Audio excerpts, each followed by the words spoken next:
মানুষের মাথায় ভূত চাপে, আমার মাথায় চেপেছিল ফুলকপি। কোন দুঃখে আমি সেদিন ফুলকপি নিয়ে একটা ছড়া লিখেছিলাম। শীতের দিনে তোমার কাছে ফুল চাইনি প্রিয়, সময় পেলে রান্না করে ভাজা ফুলকপি দিও। ফেসবুকে এই ছড়া পোস্ট করার পর আমার জীবন এবং যৌবন ভাজা ভাজা তিলের খাজা হয়ে গেছে। মিতু আমাকে বলল, এই কবিতা কার উদ্দেশ্যে লিখেছ? আমি তো সরল গলায় বললাম, কার উদ্দেশ্যে মানে? এরপর মিতু একদমে অনেকগুলো প্রশ্ন করল, সব মিলিয়ে প্রায় 5 প্রশ্ন। সব কয়টা প্রশ্ন আমার মনে নেই, অল্প কয়েকটা মনে আছে। যেমন প্রথম লাইনে একটা শব্দ আছে প্রিয়। কে তোমার প্রিয়? কে তোমাকে ফুল দেয়? কেন দেয়? কিভাবে দেয়? কোথায় দেয়? দিনে কয়বার দেয়? কি ফুল দেয়? আর কি কি দেয়? কি কি দিতে বাকি রেখেছে?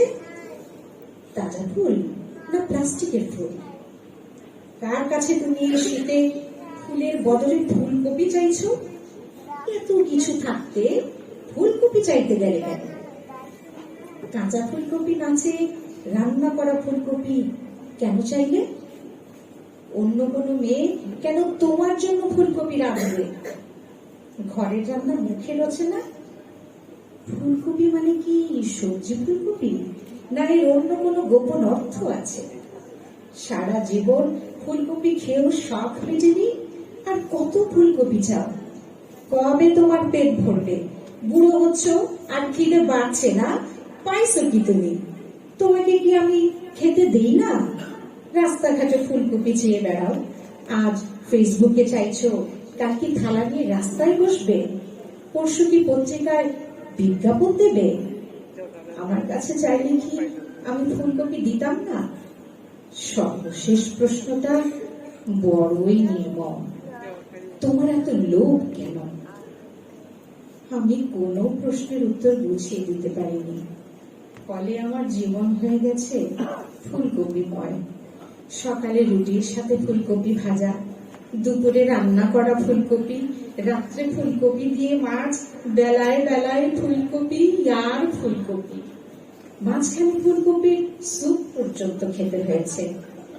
গত 1 সপ্তাহে আমি যে পরিমাণ ফুলকপি খেয়েছি, মাটিও মানুষের উপস্থাপক শাইখ সিরাজ সাহেবও তার গোটা জীবনে এতগুলো ফুলকপি দেখেননি।